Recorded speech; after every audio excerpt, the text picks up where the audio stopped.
తెలంగాణ ఆడబిడ్డలకు సద్దుల బతుకమ్మ శుభాకాంక్షలు.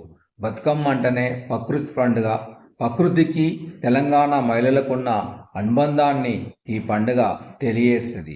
పూల పండుగ, తీరొక్క పూలు, తంగేడు పూలు, గుమ్మడి పూలు, కట్ల పూలు, ఇలా రకరకాల పూలతోటి పేర్చే పండుగ. ఈ పండుగ సందర్భంగా ఆట పాట మాట అన్నీ కూడా మహిళల స్వంతం. మహిళల సృజనాత్మకత ఈ బతుకమ్మ పండుగ ద్వారా కనబడుతుంది. మనం చూస్తే అంటే ఒక పాట అనేది ఎక్కడో ఎవరో రచించింది కాదు, తమ సొంత అనుభవాలతోటి అది సంతోషాలు కానీ దుఃఖాలు కానీ అట్లాగే ఏవైనా కూడా ఆ పాటలో వ్యక్తం అవుతాయని.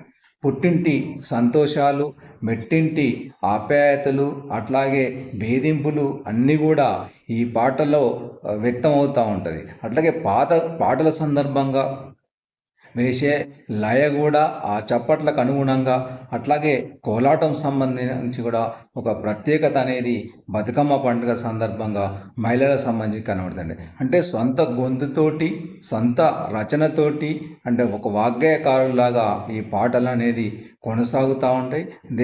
రాష్ట్రంలో వివిధ సందర్భాలలో సామాజికంగా వచ్చిన మార్పులు కూడా ఈ పాటలలో వ్యక్తమవుతాయి. అట్లాగే వరకట్నాల దగ్గర నుంచి మొదలుకుంటే అనేక రకాలుగా ఈరోజు ఆడపిల్లలకు సంబంధించిన చదువు విషయంలో కానీ, అట్లాగే పెళ్ళిళ్ళ విషయంలో కానీ, అట్లాగే పుట్టింట్లో మెట్టింట్లో ఎదురవుతున్న అనుభవాలు ఇవన్నీ కూడా పాటల ద్వారా మహిళలు వ్యక్తం చేసుకునే ఒక 9 రోజుల పండుగ. 9 రోజుల సందర్భంగా పేర్చిన పూలన్నీ కూడా మళ్ళీ బతుకమ్మలను తీసుకెళ్ళి ఆ దగ్గరలో ఉన్న నివాస ప్రాంతాల దగ్గరలో ఉన్న ఊరుల్లో ఉన్న చెరువు కానీ, పట్టణాల్లో ఉన్న చెరువులో కానీ వేస్తారు. ఈ మొత్తము ప్రకృతి నుండి వచ్చిన ఈ ఆకులు పూలు ఇవన్నీ కూడా ఏంటంటే చెరువులో వేయడం ద్వారా అది కాంపోస్ట్ ఎరువుగా మారి తిరిగి అది పంట పొలాలకు ఒక ఎరువుగా కూడా ఉపయోగపడుతుంది. పాడి పంటల అభివృద్ధి కూడా తోడ్పడుతుంది.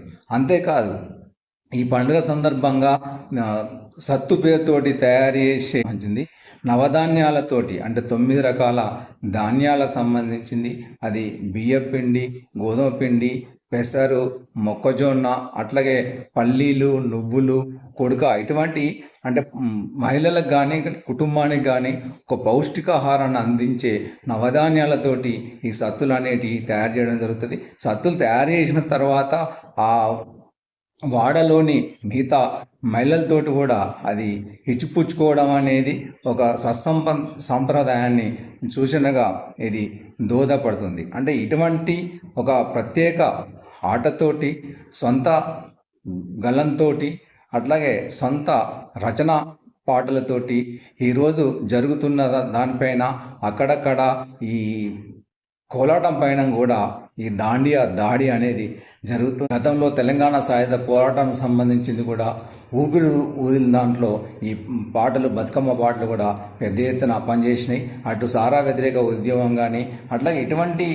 ఏ సాంఘిక దురాలోచనలకు వ్యతిరేకంగా కూడా ఈ పాటలు అనేటివి పెద్ద ఎత్తున పనిచేసాయి. అందుకే బతుకమ్మ సామాజిక సాంస్కృతిక ప్రజలలో అంతర్భాగంగా అది నిరంతరం వర్ధిల్లుతూనే ఉంది.